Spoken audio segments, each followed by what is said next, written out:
Welcome everyone. In the previous lecture, we'll discuss the animal tissue, and in that animal tissue, we'll discuss the epithelium tissue and the muscular tissue. Now, two more tissue is left in the animal tissue, that is the connective tissue and the nervous tissue. So let's start the connective tissue. Connective tissue,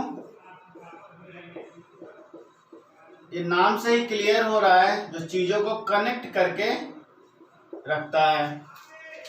और इसका जो main function हम देखें तो इसका भी protection है, support, protection, protects the internal organ को प्रोटेक्ट करता है, सपोर्ट प्रोवाइड करता है, formation of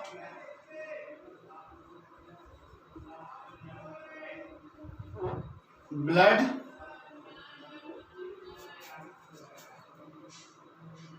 gives shapes to the body,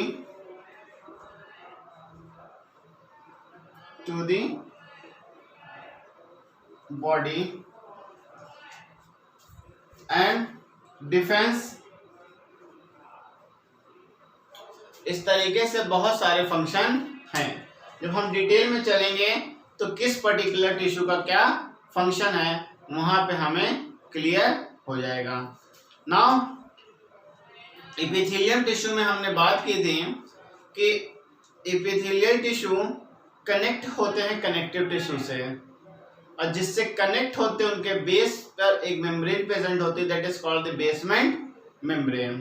तो वहां पर वो एक ऐसा कॉमन पॉइंट था कि वो प्रेजेंट था। इस तरीके से कनेक्टिव टिश्यू में भी एक मीडियम है, लिक्विड मीडियम और solid medium. Solid medium bone और कार्टिलेज के लिए है, बाकी सब में लिक्विड मीडियम प्रेजेंट होता है, और इस मीडियम में फ्लूइड प्रेजेंट होता है जिसको हम मैट्रिक्स बोलते हैं। क्लियर? तो ये चलेगा मैट्रिक्स, मतलब जो भी डायग्राम बनेगा उसमें जो फ्लूइड है या सॉलिड है तो भी वो मैट्रिक्स है। Clear? Now let's start with this connective tissue. The first connective tissue is your proper connective tissue. तो प्रॉपर कनेक्टिव टिश्यू में हम लोगों ने देखा तो उसमें 4 सब डिवीजन थे। Proper connective tissue, first is your areolar connective tissue. Areolar में बताएं स्पेस प्रेजेंट होती है, स्पेस मींस एयर प्रेजेंट होती है। क्लियर? लोकेशन की बात करें तो it is present between the skin and the muscles, present between the skin and muscle. Function की अगर बात करें तो सिंपल प्रोटेक्शन। अब बात करते हैं present between skin and muscles. ये स्किन और मसल्स में प्रेजेंट होती हैं और उसके बीच में एयर्स प्रेजेंट होती है, कहीं स्पेस प्रेजेंट होती है। अगर आपको एग्जांपल के तौर पे बताएं कि अगर आप कभी कोई इलेक्ट्रॉनिक गैजेट्स मंगाते हैं, तो गैजेट्स जब आप मंगाते हैं तो जो भी गैजेट्स है उसकी एक प्लास्टिक से कवरिंग होती है, जो वो प्लास्टिक एयर टाइट पैक होता है, आप देखे होंगे, जिसको हम लोग उसको जो है कि थोड़े मजे के लिए उसको पंच करते हैं तो साउंड प्रोड्यूस होता है, पॉप साउंड प्रोड्यूस होता है। तो वो एक लेयर है, फिर उसके ऊपर एक हार्ड सरफेस कवर होता है जो कि आपका दफ्ती का होता है। तो वैसे ही जो एयर टाइट पैक है वो एल्यूलर टिश्यू का फंक्शन होता है, और इसमें जो 2 फाइबर्स प्रेजेंट होते हैं, दैट 2 फाइबर मतलब it is compose of fibre, that is called the white fibre and the yellow fibre. 2 fibres present होते हैं जिससे ये कनेक्ट होते हैं। जैसे मान लीजिए एल्यूलर टिश्यू है तो ऐसे ये व्हाइट येलो फाइबर्स प्रेजेंट होते हैं। क्लियर? तो this is about the एल्यूलर tissue. Now next is adipose tissue. Next is adipose tissue. Adipose का ही मतलब बताया था आपको। Adipose means fat. Adipose connective tissue, adipose means fat, मतलब ये भी स्किन के अंदर प्रेजेंट होते हैं, लेकिन यहां पर फैट का डिपोजिशन होता है। क्लियर? तो फैट का जब डिपोजिशन हो जाता है तो फंक्शन जो होता है, इट प्रोटेक्ट्स द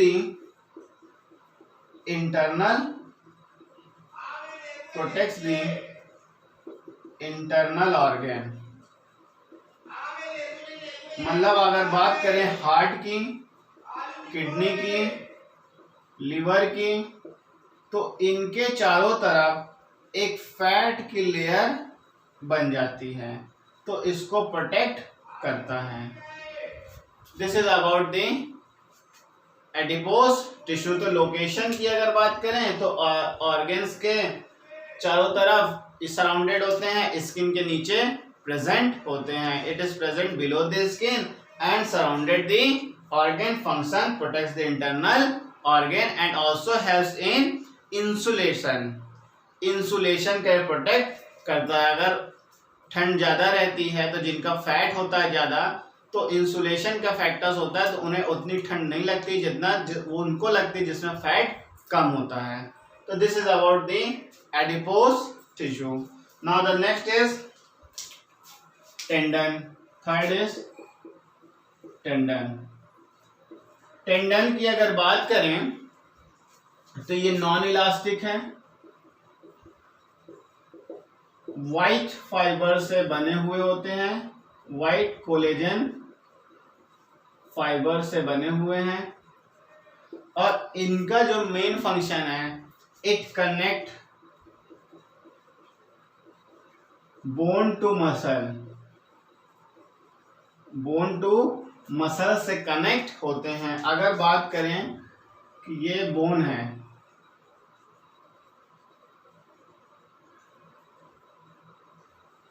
अगर ये बोन है तो यहां पर मसल्स होती हैं।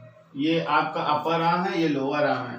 तो this muscle is connected by a tissue, that tissue is called the tendon. Clear? तो tendon main function is important. This is the function है कनेक्ट मसल्स टू बोन या बोन्स टू मसल। फॉर्मेशन किससे होता है? White collagen fibres इनका formation होता है, non elastics होते हैं। Clear? Next is ligament. Ligament इसका अपोजिट है। Fourth one is ligament. अब अपोजिट की अगर बात करें, या तो डिफरेंस भी आपको यहां पे दिख जाएगा। It is non elastic, it is elastic. Formation by the collagen fibre and it is formation by the yellow collagen fibre से फॉर्मेशन होता है। It connects bones to muscle, it connect bone to bone. अब एक simple सा question आता है, name the tissue which connect bone to bone and name the tissue which connect bone to muscles. तो बस यहाँ पे टेंडन्स और लिगामेंट ही याद करने के लिए एक सिंपल सा टर्म है। लिगामेंट की अगर स्पेलिंग देखें तो यहाँ पर 8 अल्फाबेट आ रहा है, LIGAMENT। और यहाँ बोन टू बोन अगर देखें सिर्फ बोन, तो 4 यहाँ पर है, 4 यहाँ पर है, टोटल हुआ 8। तो इससे आप याद करिएगा ligament, bone to bone and the other one is called the tendon. तो ये सिंपल तरीका है जिससे आप इसको कर सकते हैं। So this is about the proper connective tissue. Now next is skeleton connective tissue. skeleton connective tissue में आपका 2 था, एक था आपका कार्टिलेज, दूसरा था bone. Second one is skeleton connective tissue। तो इसमें पहला था आपका कार्टिलेज, कार्टिलेज लोकेशन की अगर बात करें तो cartilage is present at the every long bone, at the end of every long bone. जितनी भी बड़ी बोन्स हमारे बॉडी में प्रेजेंट है, जैसे ये ह्यूमरस हो गया, थाई बोन, फीमर हो गया, ठीक है, दिस रेडियस एंड अल्नर, इनके जो लास्ट वाले जो पार्ट है, मान लीजिए ये बोन है कोई सी, तो यहां पर एक कवरिंग होती है जिसको बोलते हैं कार्टिलेज, ठीक है। बाकी आपके थ्रोट्स में यहाँ पे प्रेजेंट है, नोज के टिप्स में प्रेजेंट है, आपके ईयर्स पर प्रेजेंट है, ईयर पिन्ना पे प्रेजेंट है। तो लोकेशन आप समझ गए कि कहाँ होते हैं। फंक्शन और कार्टिलेज की सेल को बोलते हैं, सेल ऑफ कार्टिलेज कॉन्ड्रोसाइट्स। ये इंपॉर्टेंट होता है, ये क्वेश्चन पूछता है। And the protein present in this is chondrin. इसमें प्रोटीन प्रेजेंट होता है कॉन्ड्रिन। तो इंपॉर्टेंट जो पॉइंट है, सेल और प्रोटीन, कार्टिलेज के सेल को कॉन्ड्रोसाइट, प्रोटीन है कॉन्ड्रिन, प्रेजेंट होते एवरी लॉन्ग बोन पे। फंक्शन जो हुआ, function it provide smoothness in the body for proper locomotion। अगर आप लोकोमोट कर रहे हैं, आप मूवमेंट कर रहे हैं, तो ये जो बोन्स हैं, जो जितनी भी हाथ और पैर चलाने में, तो वहाँ कार्टिलेज प्रेजेंट होते हैं, इसलिए से एक प्रॉपर स्मूथनेस मिलती है चलने में और जो भी वर्क आप कर रहे हैं। प्लस एक प्रोवाइड फ्रिक्शन, एक फ्रिक्शन से बचाता है। अगर कार्टिलेज प्रेजेंट नहीं होगी, यहाँ पे दो बोन्स होगी, तो यहाँ पे एक फ्रिक्शन प्रोवाइड होगा, फ्रिक्शन बनेगा। और कार्टिलेज अगर प्रेजेंट है तो it prevents from friction, prevents from friction. Function जो है यहाँ पे आपका फ्रिक्शन, यहाँ पे फ्रिक्शन हो रहा था, फिर बाद में फ्रिक्शन अगर कार्टिलेज प्रेजेंट है तो नहीं होगा। तो ये सिंपल कार्टिलेज है। अब अगर बोन की बात करें तो बोन का तो बहुत फंक्शन है।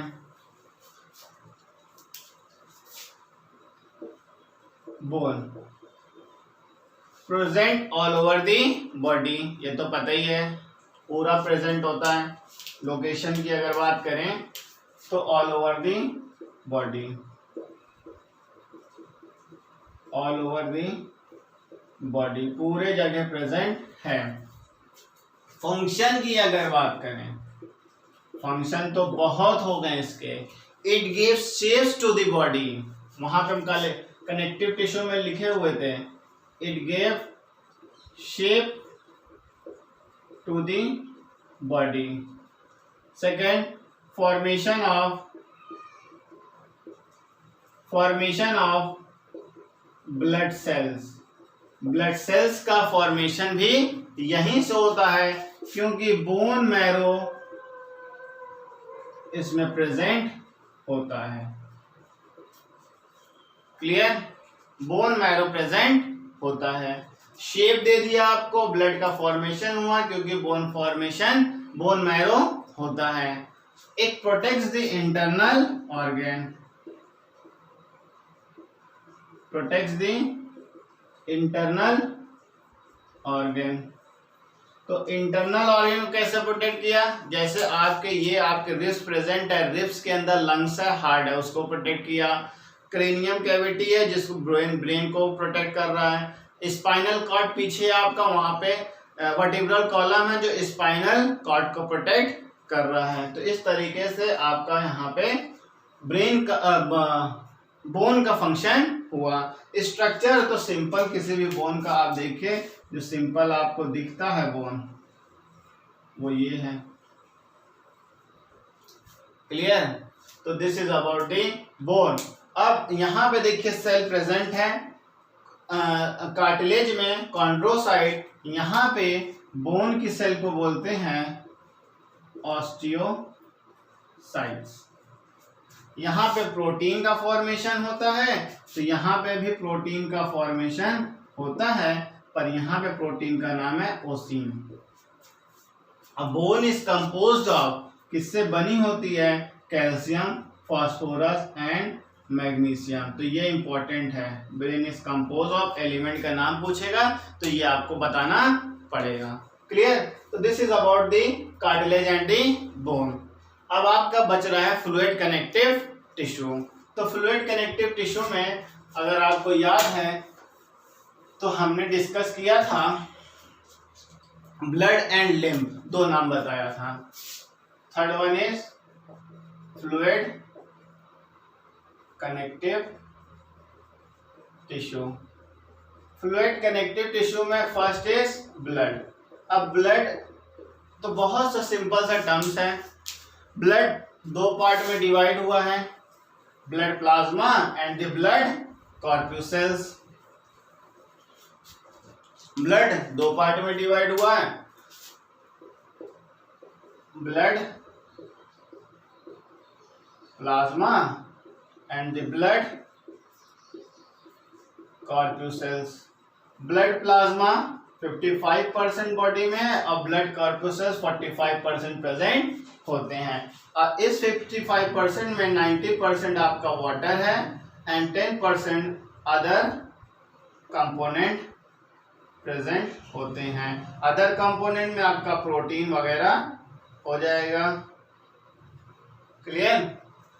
यहाँ पे बात करते हैं, यहाँ पे 3 प्रेजेंट है आपका RBC, WBC and the blood platelets. RBC को एर्थ्रोसाइट्स बोलते हैं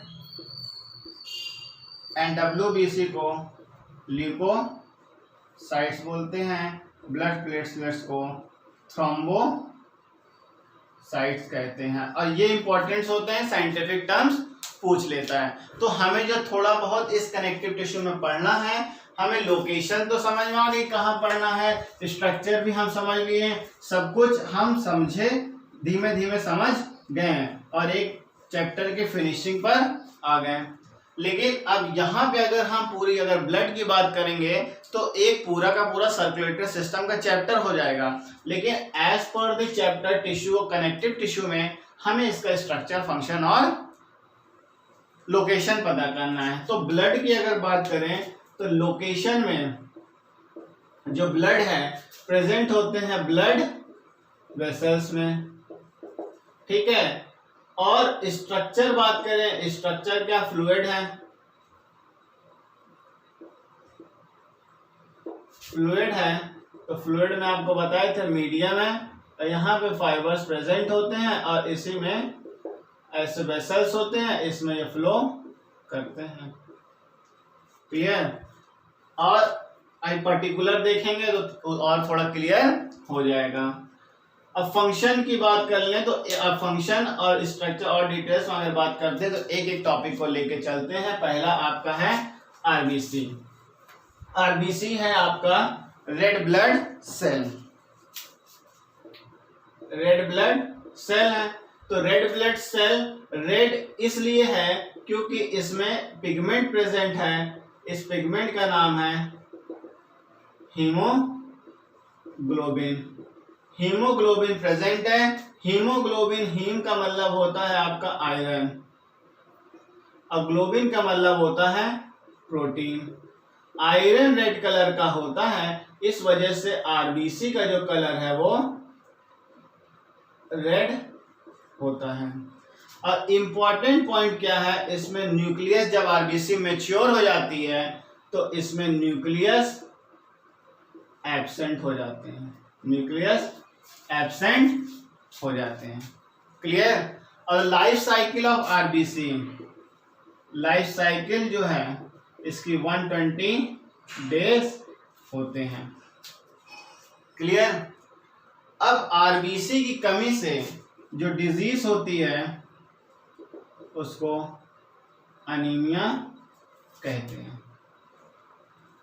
तो ये सिंपल आरबीसी है जो हमें एज पर दी कनेक्टिव टिश्यू पढ़ना है। ज़्यादा अगर है तो वो हम आपको 10 के लेक्चर में कवर करेंगे, जहाँ पर सर्कुलेटरी सिस्टम चैप्टर है। तब आपको और भी अगर जानना है तो वो वीडियो भी आप देखिएगा। Clear. Now next is WBC। WBC white blood cells. White blood ये क्यों है व्हाइट? व्हाइट क्यों है? क्योंकि इसमें हीमोग्लोबिन प्रेजेंट नहीं होते हैं। इसमें हीमोग्लोबिन एब्सेंट होते हैं, उसमें प्रेजेंट होते हैं, उसका कलर रेड होता है इसलिए वो रेड हो जाते हैं। इसमें एब्सेंट होते हैं। वहां पे न्यूक्लियस एब्सेंट था, यहाँ पे न्यूक्लियस प्रेजेंट होते हैं। क्लियर। अब यहाँ पे लाइफ साइकिल 120 डेज है, यहाँ पे जो लाइफ साइकिल आपकी 2 to 5 डेज की होती है। क्लियर। यहाँ पे जो डिजीज है ब्लड की कमी, आरबीसी कमी से अनीमिया हुआ, यहाँ पे जो डिजीज हो रही है इसको ल्यूकीमिया कहते हैं। क्लियर। अब आरबीसी का जो फंक्शन था, ये जो आरबीसी का यहाँ पे जो फंक्शन था, यहाँ पे क्या है? Transport of oxygen and the nutrients. जो फूड्स हम खाते हैं वो इसी ब्लड्स के थ्रू जाते हैं। तो आरबीसी में लिख दीजिए, चाहे ब्लड में लिखिए, फंक्शन वही हुआ। तो यहाँ पे ऑक्सीजन और न्यूट्रिएंट्स का ट्रांसपोर्ट होते हैं। जब आरबीसी कम हो जाते हैं, WBC बढ़ जाता है, तो डिजीज हो जाती है ल्यूकीमिया। क्लियर। अब आरबीसी की अगर बात करें फंक्शन की, तो ये आपका डिफेंस मैकेनिज्म का रोल प्ले करता है। तो फंक्शन की अगर बात करें, एक्ट एज अ डिफेंस, तो ये हमें बचाता है क्योंकि इसमें प्रेजेंट होते हैं एंटीबॉडी एंड एंटीजन।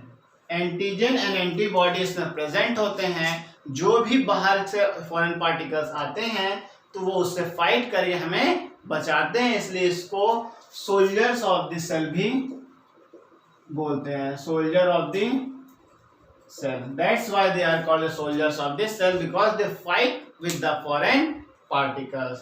क्लियर।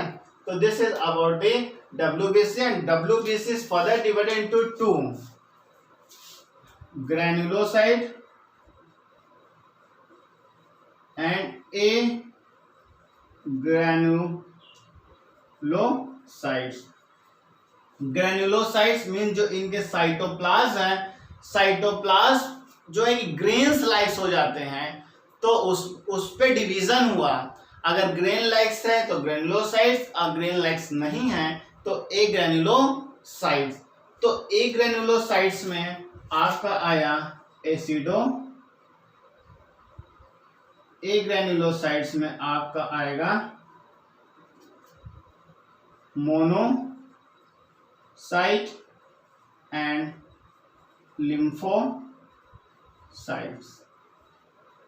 और ग्रेनुलोसाइट्स में आएगा आपका एसिडोफिल्स, बेसोफिल्स एंड न्यूट्रोफिल्स। इनका नाम एसिडोफिल, बेसोफिल्स, न्यूट्रोफिल्स इसलिए पढ़े क्योंकि they are stained with acid, stained with base and stayed with neutral. That's why they are called acidophil, basophils and neutrophils. और इसमें जो साइटोप्लाज्म होते हैं, साइटोप्लाज्म ग्रेन्स लाइक होते हैं, that is called the granulocytes. Monocyte and lymphocytes में nucleus का size काफी बड़ा होता है। क्लियर। मोनो मीन्स एक न्यूक्लियस होता है लेकिन लार्ज साइज का होता है, that is the division of the WBC. Now next is blood platelets. Blood platelets में कुछ नहीं है, जब ये बॉडी में कम हो जाते हैं तो डिजीज हो जाती है, that disease is called the dengue. That disease is called the dengue. Body में वैसे भी इसका जो है कंपोजिशन कम ही है, और भी कम हो गया तो डिजीज हो जाती है, that is called the dengue. तो this is all about the blood. Now next is lymph. lymph is a fluid which is present in the body. एक दूसरा जो है आपका लिम्फ वो फ्लूइड है जब कोई भी ब्लड हमारी वेन से रप्चर होके बाहर आ जाती है, बाहर आ गई, और ये वेन्स दोबारा अंदर नहीं, ये ब्लड फ्लूइड जो है अंदर नहीं जा पाता है क्योंकि ये जो है कि थोड़े थिकनेस में बाहर आने के बाद ज्यादा थिक हो जाते हैं, तो मूवमेंट इनका नहीं हो पाता है। तो that fluid is called the lymph and they move to other vessel that is called the lymphatic vessel. और इनका एक अलग सिस्टम होता है जिसमें मूव करते हैं, इसको बोलते हैं लिम्फेटिक सिस्टम। क्लियर? और इसका जो फंक्शन है, the function of lymph is very similar to WBC। तो WBC का जो फंक्शन है, डिफेंस का रोल करता है, इम्यून सिस्टम को एक्टिव करता है, स्ट्रांग करता है, वो लिम्फ का भी यही फंक्शन होता है क्योंकि इसमें इसका कलर व्हाइट होता है because of the absence of haemoglobin. Haemoglobin क्या होता है? एब्सेंट होता है। क्लियर? तो this is about the fluid connective tissue and all about the connective tissue. Now next tissue is the nervous tissue. Nervous tissue की अगर बात करें तो वहां पर एक ही हमने देखा था, that is called the neuron. Neuron ही देखा था। Fourth one is the nervous tissue. Nervous tissue में एक ही था, न्यूरॉन। और न्यूरॉन इंपॉर्टेंट है क्योंकि इसका स्ट्रक्चर पूछेगा, इससे रिलेटेड क्वेश्चंस पूछ लेता है। तो यहाँ पे जो सेल्स प्रेजेंट होती है न्यूरॉन्स में, इसको बोलते हैं साइटॉन। अब इसमें साइटोप्लाज्म प्रेजेंट होता है, ये सेल है, इसको साइटॉन बोला, ये हुआ साइटोप्लाज्म। इसमें न्यूक्लियस प्रेजेंट होता है, that is called the nucleus. अब इसके एंटीरियर साइड से अगर कुछ निकल रहा है, एंटीरियर मीन्स आगे के साइड से, that is called the dendrons. आगे के साइड से स्ट्रक्चर निकल रहे हैं, that is called the dendrons.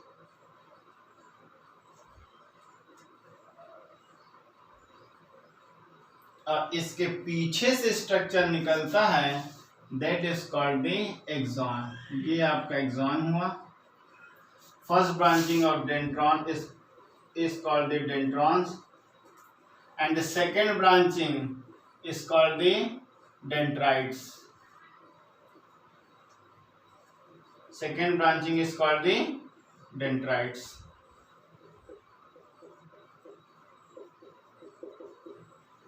Clear? Cyton में nucleus, cytoplasm, the first branching of this cyton is called dendron, second branching is called the dendrite, and the posterior part which extend that is called the axon, and the covering of axon is called the myelin sheath. इसकी covering होती है, जो membrane होता है, इसको बोलते हैं myelin sheath, and the gap present in this myelin sheath is called the node of Ranvier, and the posterior, the terminal part of this axon is called the axon terminal. Axon terminal. अब ये neuron का structure है। This is a longest cell of the human body. तो longest cell है ये, लंबी। और ये जो कनेक्ट होते हैं एंटीरियर और पोस्टीरियरली कनेक्ट होते हैं। जैसे ये एंटीरियर पार्ट है, ये पोस्टीरियर पार्ट है। अब इसका एंटीरियर पार्ट अगर होगा तो ये डेंड्राइट्स यहाँ पे होंगे ऐसे, और ये आपका सेल का स्ट्रक्चर होगा, पीछे यहाँ पे होगा, और इनके बीच में जो गैप होता है या जंक्शन होता है that is called the synapsis, that is called the synapsis. तो ये इंपॉर्टेंट क्वेश्चन यहाँ पे है कि जो इस जंक्शन को क्या बोलते हैं, पोस्टीरियर पार्ट जो है उसको बोलते हैं एक्सॉन, ठीक है, लॉन्गेस्ट सेल है ये याद करिएगा, और इसके ब्रांचिंग जो होते हैं प्राइमरी डेंड्रॉइड और सेकेंडरी डेंड्राइड। फंक्शन है it takes the message from the outside and gives message to the brain by a sensory neuron and receive message. After decoding the message, the brain send the message through a motor neuron. तो sensory nerves के through message लेता है, motor nerves के through message वापस करता है। तो this is all about the neuron and the nervous tissue. तो ये था आपका चैप्टर टिश्यू का, आज खत्म होता है। नेक्स्ट चैप्टर पे जब हम आएंगे तो एक नया चैप्टर स्टार्ट करेंगे। Till then, you watch the video, subscribe the channel, like and share as much as possible. Thank you.